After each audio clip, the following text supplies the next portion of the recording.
ഈ ഒരു ലെവലിൽ ഗിയർ ലിവർ ഫ്രീ ആയിട്ടുണ്ട്.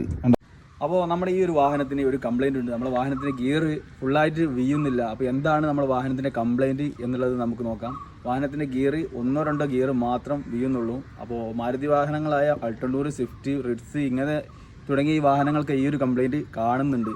അപ്പോൾ ചെറിയൊരു കംപ്ലൈൻറ്റാണ് ഈ വാഹനത്തിന് വന്നിട്ടുള്ളത്. ഇതിനു വേണ്ടിയിട്ട് നമ്മൾ വർക്ക്ഷോപ്പിൽ ആയിരങ്ങൾ കൊടുക്കുന്ന ആളുകളുണ്ട്. നമുക്ക് തന്നെ ഇത് സിമ്പിളായിട്ട് എങ്ങനെ പരിഹാരം കണ്ടെത്താം എന്നുള്ളത് നമുക്ക് നോക്കാട്ടോ. അപ്പോൾ വാഹനത്തിൻ്റെ കംപ്ലൈൻറ്റ് എന്താണ് എന്നുള്ളത് ഞാൻ കാണിച്ചു തരാം. വാ, അത് കണ്ടോ, ഈ ഒരു ലെവലിൽ ഗിയർ ലിവർ ഫ്രീ ആയിട്ടുണ്ട് കണ്ടോ. അപ്പോൾ നമുക്കൊരു 3rd ഗിയറിൽ മാത്രമാണ് ഈ വാഹനം മൂവ് ആവുന്നത്. ബാക്കി ഒരു ഗിയറും തന്നെ വീഴുന്നില്ല. അപ്പോൾ നമുക്ക് വാഹനത്തിന് എന്താണ് കംപ്ലൈൻറ്റ് എന്നുള്ളത് നമുക്ക് നോക്കാം. അപ്പോൾ നമുക്ക് വാഹനത്തിൻ്റെ കംപ്ലൈൻറ്റ് എന്താണെന്നുള്ളത് എഞ്ചിൻ റൂം ഒന്ന് തുറന്ന് നോക്കട്ടെ. ഇതിനു വേണ്ടിയിട്ട് നമ്മൾ വർക്ക്ഷോപ്പുകളിൽ ആയിരക്കണക്കിന് രൂപ കൊടുക്കേണ്ട ആവശ്യമില്ല.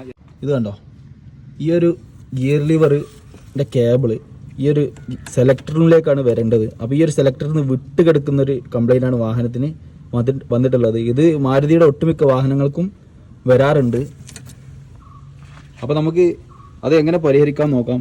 ഈ ഒരു ചെറിയ ബുഷ് കണ്ടോ, ഈ ചെറിയൊരു ബുഷ്, ഈ ഒരു ബുഷ് തേയ്മാനം വരികയോ ഊരിച്ചാടി വീഴുകയോ ചെയ്യുന്നതാണ് ഈ വാഹനത്തിൻ്റെ കംപ്ലൈൻറ്റ്.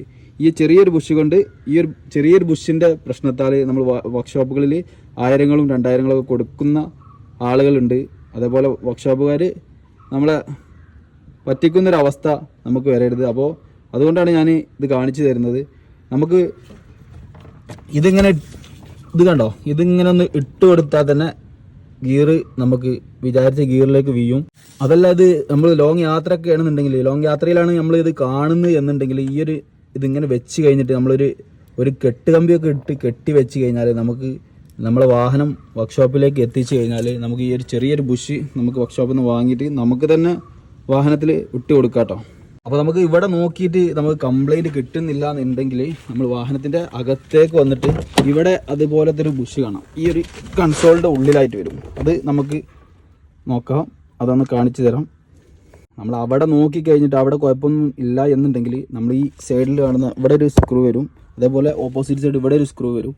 അത് ഊരിക്കഴിഞ്ഞാൽ നമുക്ക് ഇതിങ്ങോട്ട് പൊക്കി നോക്കിക്കഴിഞ്ഞാൽ നമ്മൾ കാണാൻ പറ്റും. അതുകൊണ്ടോ നമുക്ക് ഇവിടെ കാണാൻ പറ്റും. ഈ ഒരു സൈഡിലായിട്ട് ഒരു ബുഷും കൂടി വരും. ഇത് കണ്ടോ, ഇവിടെ കണക്ട് ചെയ്തിരിക്കുകയാണ്. അപ്പോൾ ഇതിന് കുഴപ്പമൊന്നുമില്ല. അപ്പോൾ അങ്ങനെ 2 ബുഷാണ് വരാറ്.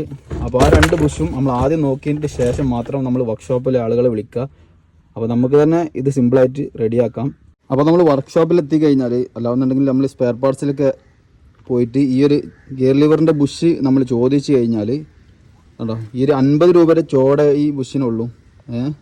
അപ്പോൾ നമ്മൾ എന്താണ് ചെയ്യുക, ഇതുപോലെ നമ്മൾ വാഹനത്തിൽ നമുക്ക് തന്നെ കണക്റ്റ് ചെയ്ത് കഴിഞ്ഞാൽ നമുക്ക് വാഹനം സിമ്പിളായിട്ട് ഗിയർ മാറ്റിയിട്ട് നമുക്ക് യാത്ര തുടരാം കേട്ടോ. ഇതുണ്ടോ, ഇതുപോലെ പ്രസ് ചെയ്ത് കൊടുത്താൽ മതി കേട്ടോ.